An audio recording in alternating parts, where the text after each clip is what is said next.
Hello， 大家好，欢迎回到外媒看中国，我是安博然。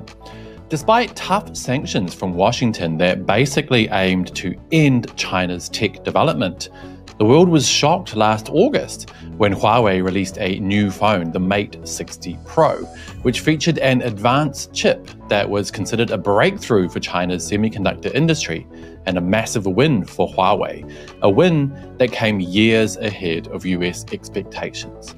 So you'd think that Washington would learn from its mistakes and come up with a new tactic, one that didn't force China to develop on a path that will most definitely see US firms sidelined. Well, they haven't. This week, Washington placed further sanctions on the supply of chips to Huawei. The US is literally signing its own death certificate. Today, we'll chat with Warwick Powell from the Queensland University of Technology to get the details. This is Reports on China. I'm Andy Borham in Shanghai. Let's get reporting. In late 2020, Huawei was fighting for its survival as a mobile phone maker.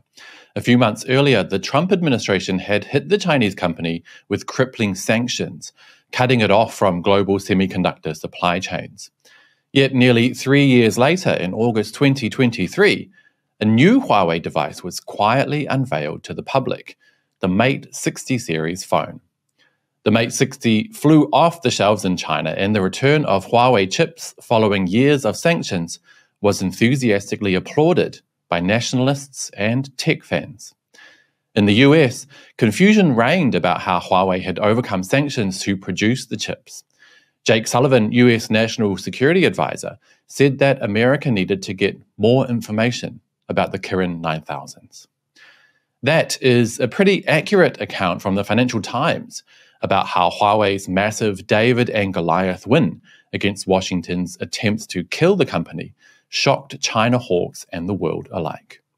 You would think then that those same anti-China, anti-fair competition hawks on Capitol Hill would quietly retreat with their tails between their legs, having learned an important lesson. China is willing to support US and other international tech companies and work in collaboration, but if you place the Middle Kingdom between a rock and a hard place, it will innovate, it will succeed, and it will leave you in the dust. That's why the next big shock came on May 7, when Western media announced that Washington had introduced new, similarly suicidal measures against Huawei, revoking the export licenses for Intel and Qualcomm. This according to Reuters. The US has revoked licenses that allowed companies, including Intel and Qualcomm, to ship chips used for laptops and handsets to sanctioned Chinese telecoms equipment maker Huawei Technologies, 3 people familiar with the matter said. The article continues, "This action will bolster US national security, protect American ingenuity, and diminish Communist China's ability to advance its technology," Republican Congresswoman Elise Stefanik said in a statement. Well, I'm sorry, Elise, but you couldn't be more wrong. In fact, just last month, Huawei released another new phone, the Pura 70 Pro, which Reuters has just announced is another nail in the coffin for Washington. Reuters sent one off for inspection and just released this article titled, "Exclusive, Huawei's new phone uses more China-made parts, memory chip," which reads, Huawei's latest high-end phone features more Chinese suppliers, including a new flash memory storage chip and an improved chip processor, a teardown analysis showed, pointing to the progress China is making towards technology self-sufficiency. And that is exactly what is happening. China is being forced to be self-sufficient, which absolutely did not need to happen. US companies like Intel and Qualcomm, for example, previously made the bulk of their income in the billions of US dollars from China, and now that will all end, something China was in no rush to do. Back to the Reuters analysis of the new Huawei phone. The firms also found that the Pura 70 phones run on an advanced processing chipset made by Huawei. While we cannot provide an exact percentage, we'd say the domestic component usage is high, and definitely higher than in the Mate 60, said Shahram Mokhtari, iFixit's lead teardown technician. This is about self-sufficiency. All this is, everything you see when you open up a smartphone, and see whatever are made by Chinese manufacturers. This is all about self-sufficiency, Mokhtari said. So why and how is Washington getting it so wrong? Why are they so hell-bent on crippling Chinese tech development that they're willing to undertake such idiotic kamikaze moves? Well, to find out more, we're joined again by Warwick Powell from the Queensland University of Technology. Warwick, welcome back to Reports on China. First up, a really simple question. Why has Washington not learned its lesson from last time, namely that sanctioning these Chinese tech companies is hurting the US way more than anyone else? I think it's becoming increasingly clear that the motivations are well beyond what you'd normally call rational. The original intention was to create high fence around a small yard, focused around ostensibly the issues of national security. But the reactions to Huawei's last phone and the most latest phone seems to be quite emotionally driven, if you will, which speaks to, I think, a political reaction that is a long, long way away from some of the original rhetoric. It's hard to explain exactly why it is that you would continue doing things that cause yourself so much harm whilst achieving so little of your original objectives. But there you have it. Yeah, I think for me it seems pretty clear. Like you said, it's pretty irrational. There's a lot of emotion and rash decisions involved. But I was wondering if you feel maybe there's also perhaps an ideological struggle going on.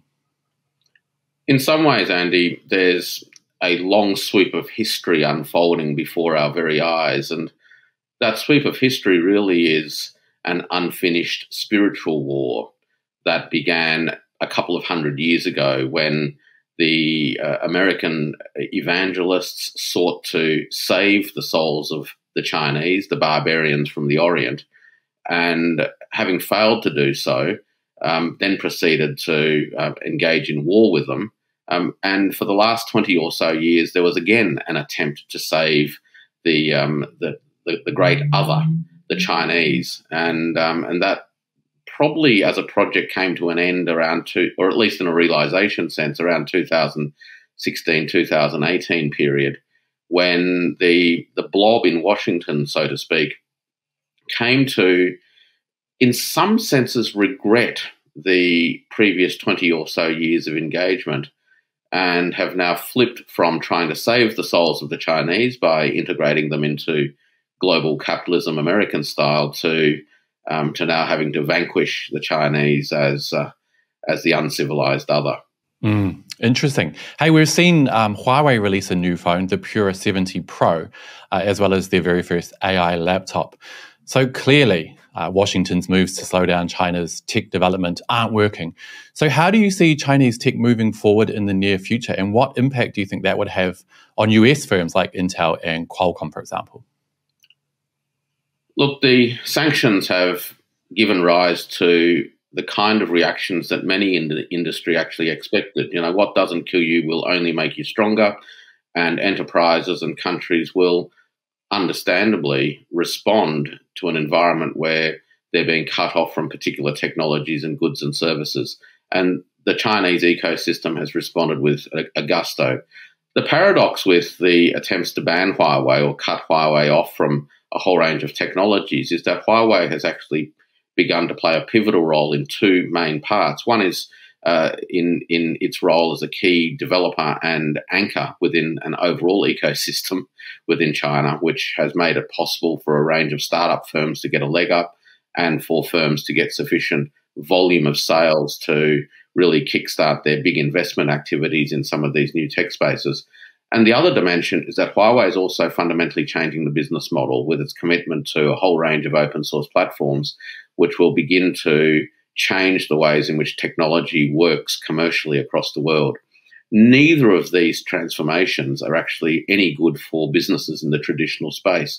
Loss of market access to the Chinese marketplace will damage the revenues of a number of the more traditional suppliers.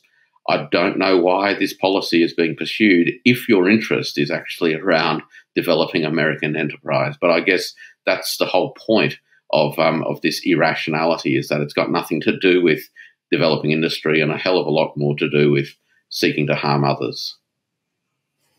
Yeah. Hey, I asked you last time, but I want to ask you again. What advice would you give to the China hawks on Capitol Hill if you had their undivided attention? I would say stop being hawks in relation to China and start becoming bulls in relation to America. America has many decades of talent built up and capability and experience. Focus on building and rebuilding an economy and a social fabric that enables entrepreneurship to innovate and create new products that are valuable and useful to the world. That's the first point. The second point is to simply say, become a responsible member of the global human community and find ways to participate in the construction of a shared future for humanity on the same planet that we all occupy. Simple as that. Warwick Powell, thank you so much for your insight today. A pleasure. Now, recently I asked you guys if you were surprised about Washington's new round of sanctions on the Reports on China YouTube page. After nearly 3,000 votes, the vast majority of you, 89%, said you were not surprised at all and agreed that the US is making its own coffin. Yaoliang1580 wrote, "It shows the desperation of a fast declining empire." Lachlan Cross added, "LOL, genius economic policy." Thanks for your comments, guys. So what do you think? Do let me know down below. And don't forget to hit like and subscribe if you haven't already. It really does help the channel. I'll see you all next time. Bye-bye.